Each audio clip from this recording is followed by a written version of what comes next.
Hello नमस्कार बच्चों, आप सभी का स्वागत करता हूं आपके अपने YouTube चैनल विज्ञान की पाठशाला पर। बच्चों, जैसा कि हम कल लेक्चर 1 में देखे थे, मैटर क्या होते हैं और मैटर के प्रॉपर्टीज के बारे में जाने थे और सॉलिड्स के प्रॉपर्टीज तक हम लोग कर चुके थे। आज बच्चों हम इस लेक्चर में कंप्लीट करने वाले हैं कि लिक्विड्स के प्रॉपर्टीज क्या होते हैं और लिक्विड्स क्या होते हैं और गैसेज के बारे में जानेंगे। तो चलिए अपने चैनल को स्टार्ट करते हैं। सब्जेक्ट आप लोग जानते हैं, कल ही आप लोग को बताया था केमिस्ट्री है। केमिस्ट्री का first chapter matter in our surroundings है। ये जो है बच्चों लेक्चर नंबर 2 है। देखिए इस लेक्चर में हम कवर करने वाले हैं कि लिक्विड स्तर क्या होता है और लिक्विड की प्रॉपर्टीज क्या होती है। चलिए एक एक करके हम लोग समझते हैं। देखिए properties of liquids, they does not have definite shape. यहाँ पर समझिएगा लोग, जो सॉलिड जो लिक्विड होते हैं उनका जो शेप होता है कैसा होता है, डिफिनिट नहीं होता है। और सॉलिड का कैसा शेप होता है बच्चों, डिफिनिट शेप होता है। Because the position of its particle is not definite. अच्छा ये बताइए, जिसका पार्टिकल का पोजीशन ही जब डिफिनिट नहीं होगा तो उस सब्सटेंस कभी भी होगा, कोई भी मैटर, ये बताइए उसका शेप फिक्स होगा तो नहीं होगा। इसलिए यहाँ पर लिख दिया गया कि they does not have definite shape। अब चलिए नेक्स्ट प्रॉपर्टीज को समझते हैं। सेकंड नंबर प्रॉपर्टीज में बोलता है दे हैव डिफिनिट वॉल्यूम। ये तो सब लोगों को पता है कि जितने लिक्विड्स होते हैं उनका वॉल्यूम क्या होता है, डिफिनिट होता है। सर ये डिफिनिट वॉल्यूम क्यों होता है, because the inter particle distance is fixed. अच्छा ये देखिए, इधर उधर होते हैं लेकिन इनके बीच का जो डिस्टेंस क्या होता है, डिस्टेंस बाबू सेम होता है। ठीक है, चलिए नेक्स्ट समझते हैं थर्ड को।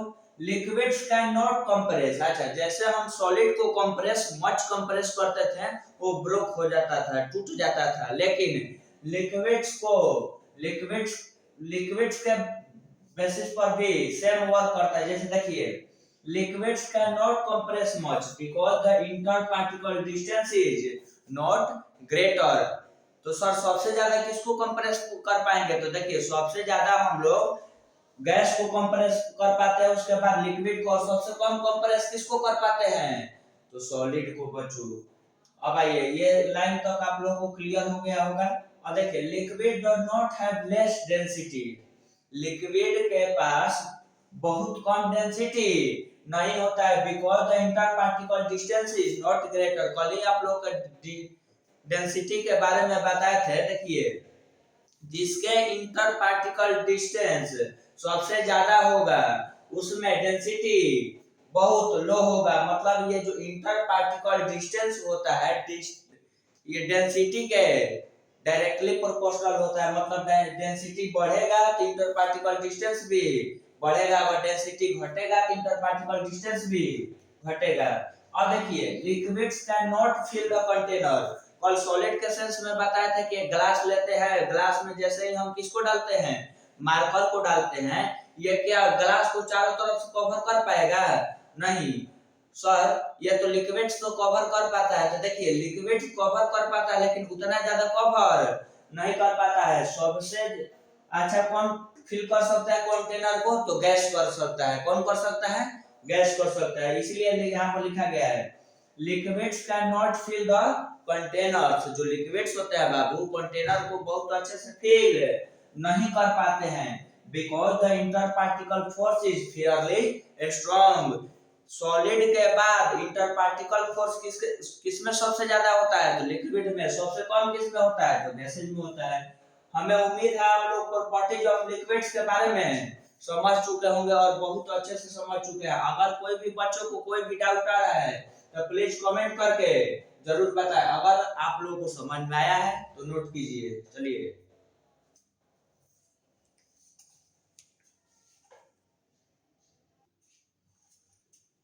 आई होप आप लोग इतना समझ चुके होंगे प्रॉपर्टीज ऑफ लिक्विड्स तक। चलिए बच्चों अब हम नेक्स्ट समझने वाले हैं प्रॉपर्टीज ऑफ गैसेज को। देखिए जैसे सॉलिड और लिक्विड को प्रॉपर्टीज को समझ पाए हैं, वैसे ही ये तो बहुत इजी है। जिन बच्चों को अगर सॉलिड और लिक्विड की प्रॉपर्टीज अच्छे से समझ में आई होगी। देखिए इसमें इस प्रॉपर्टी में क्या बोल रहा है, दे does not have definite shape. आप लोगों ने कभी देखा है गैस का शेप? तो गैस का शेप नहीं होता है। तो दे does not have definite shape because of the position of particles is not fixed. अच्छा ये बताइए, जब लिक्विड का ही नहीं फिक्स है तो गैस का कभी फिक्स हो पाएगा? तो गैस का भी फिक्स नहीं होता है। There does not definite volume, ये सर डेफिनिट वॉल्यूम इसका क्यों नहीं होता है? Because of the inter particle distance is not fixed. Solid और लिक्विड का जो इंटर पार्टिकल डिस्टेंस था वो फिक्स था, लेकिन गैसेज में वो भी फिक्स नहीं होता है। तो नहीं इसका शेप फिक्स होता है, नहीं इसका वॉल्यूम फिक्स होता है गैसेज का। अब थर्ड पॉइंट को समझते हैं। दे कैन बी कंप्रेस्ड, इसे क्या किया जा सकता है? कंप्रेस किया जा सकता है। किसे किसे कंप्रेस नहीं किया जा सकता है? तो सॉलिड और लिक्विड को कंप्रेस नहीं किया जा सकता है। They can be compressed because of the presence of greater inter particle distance, मतलब इसके पार्टिकल्स के बीच डिस्टेंस काफी ज्यादा होता है, जिसके कारण हम लोग क्या कर सकते हैं, इसे कंप्रेस कर सकते हैं। और लेस इंटर पार्टिकल फोर्स, और इनके पार्टिकल्स के बीच फोर्स कैसे होते हैं? तो बहुत ज्यादा क्या होते हैं, वीक होते हैं, जिसके कारण हम इसे आसानी से कंप्रेस कर सकते हैं। गैसेज हैव लो डेंसिटी, आप लोग को हम बताए हैं जिसका इंटर पार्टिकल डिस्टेंस ज्यादा होता है उसमें डेंसिटी कम होता है, और जिसमें इंटर पार्टिकल डिस्टेंस कम होता है उसका डेंसिटी ज्यादा होता है। ये दोनों में जो रिलेशन है वो इनवर्सली प्रोपोर्शनल का रिलेशन है, डेंसिटी में और इंटर पार्टिकल डिस्टेंस में। Gases have low density because of the presence of greater interparticle distance, मतलब गैसेज के पार्टिकल्स के बीच में जो डिस्टेंस होता है वो काफी ज्यादा होता है, टू मच होता है, ठीक है। गैसेज फिल द कंटेनर, आप लोगों को हम बताए हैं कि जो सॉलिड और लिक्विड होता है वो कंटेनर को फिल नहीं कर पाता है, लेकिन जो गैस होती है तो गैस कंटेनर को क्या करती है, पूरी तरह से फिल कर देती है। जैसे हम लोग बलून का एग्जांपल लेते हैं, बलून में हम एयर को डालते हैं, एयर क्या कर लेता है, उसके चारों तरफ कवर कर लेता है। जैसे मान लीजिए एक हम रूम में हैं, ये रूम में चारों तरफ क्या कवर किया हुआ है, एयर कवर किया हुआ है, इसलिए बोला जाता है gas fill the container because of the presence of less inter particle distance, मतलब इनके पार्टिकल के बीच डिस्टेंस काफी ज्यादा होता है, ठीक है ना। तो इसीलिए गैसेज जो होती हैं कंटेनर को फिल कर पाती हैं। आई होप आप लोग इतना अच्छे से समझ में आएगा प्रॉपर्टीज ऑफ गैसेज। देखिए अब जो हम नेक्स्ट टॉपिक करने जा रहे वाले हैं, कन्वर्जन ऑफ टेम्परेचर के बारे में जानेंगे कि सर सेल्सियस को केल्विन में, केल्विन को सेल्सियस में, केल्विन को फ़ारेनहाइट में, फ़ारेनहाइट को सेल्सियस में। ऐसे आप लोग अगर नीचे स्टैंडर्ड में क्लास 6 और 7 का मैथ पढ़ा होगा तो उसमें टेम्परेचर कन्वर्जन पढ़ाया जाता है, लेकिन हम आप लोगों को थोड़ा सा इसमें भी बता देंगे जिससे आप लोगों को क्लियरिटी बना रहे। चलिए आप लोगों को इतना जब समझ में आया होगा तो प्लीज नोट कर लीजिए आप लोग इतना।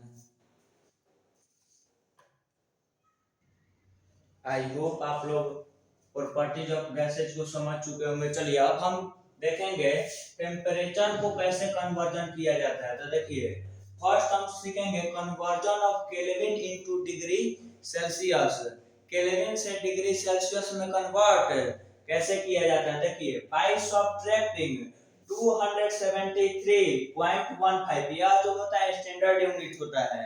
कैसा यूनिट होता है, स्टैंडर्ड यूनिट होता है, ठीक है ना। और 273 ये कहीं कहीं ये भी लिख दिया जाता है, उससे कोई अंतर नहीं होता है, from kelvin. Then temperature is converted into degree Celsius. अब हम एक एग्जांपल करके देते हैं। चलिए देखिए यहाँ पर जैसे 300.15 केल्विन में से अगर हम लोग 273.15 को सब्ट्रैक्ट करते हैं तो जो भी हमारा आंसर आएगा वो डिग्री सेल्सियस में आएगा। चलिए कन्वर्ट करते हैं, 10 में से 3 गया कितना हो जाएगा, 7 हुआ, 9 में से 7 गया 2, 2 से 2 कैंसिल आउट, तो कितना डिग्री सेल्सियस आ गया, तो 27 डिग्री सेल्सियस। ऐसे ही आप लोग कन्वर्ट कर सकते हैं। चलिए आप लोग को ये conversion of kelvin into degree Celsius समझ में आया होगा। देखिए बच्चों, इसमें कुछ नहीं करना होता है, ये बहुत सिंपल होता है।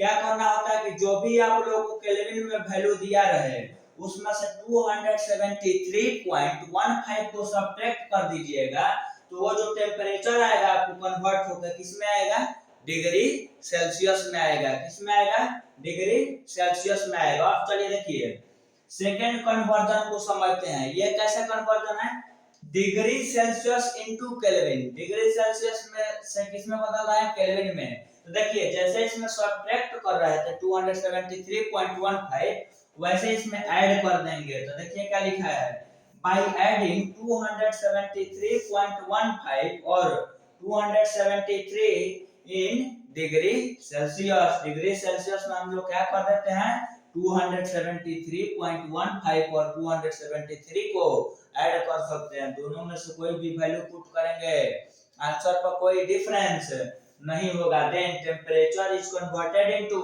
केल्विन। तो उसके बाद जो टेम्परेचर होता है बाबू किसमें कन्वर्ट होता है, केल्विन में कन्वर्ट होता है। चलिए आप लोग करके दिखाते हैं। जैसे यहाँ पर 227 डिग्री सेल्सियस है, कितना ऐड करना है, 273.15। ये किसमें कन्वर्ट हो जाएगा, देखिए ऊपर वाला सेम आ जाएगा। तो ये यहाँ पर कितना हो जाएगा, 300.15 डिग्री सेल्सियस से किसमें कन्वर्ट करना था, तो केल्विन में हो गया।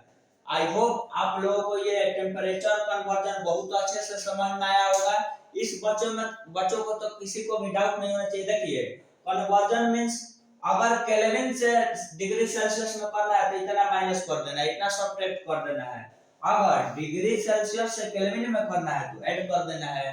कितना ऐड करें सर, तो 273.15। मान लीजिए ये जिन बच्चों को डेसिमल में प्रॉब्लम होता है, ये यूनिट ले सकते हैं 273 को। चलिए आप लोग इतना समझ चुके होंगे।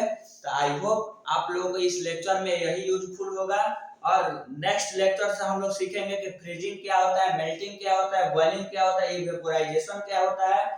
उसके बाद अगर आप लोगों को ये वीडियो अच्छी लग रही है तो आपके अपने चैनल विज्ञान की पाठशाला बाय शुभम सर को लाइक शेयर और सब्सक्राइब करते रहिए। आप लोगों को डेली ऐसे वीडियोज मिलते रहेंगे जिसमें बिल्कुल फ्री ऑफ कॉस्ट पढ़ाया जा रहा है, जिससे आप लोगों को स्कूल एग्जाम्स में और कोचिंग भी कोई लेने की जरूरत नहीं है। अगर जो भी बच्चों को कोई भी डाउट आ रहा है तो कमेंट करके जरूर बताइए। चलिए थैंक यू बच्चों।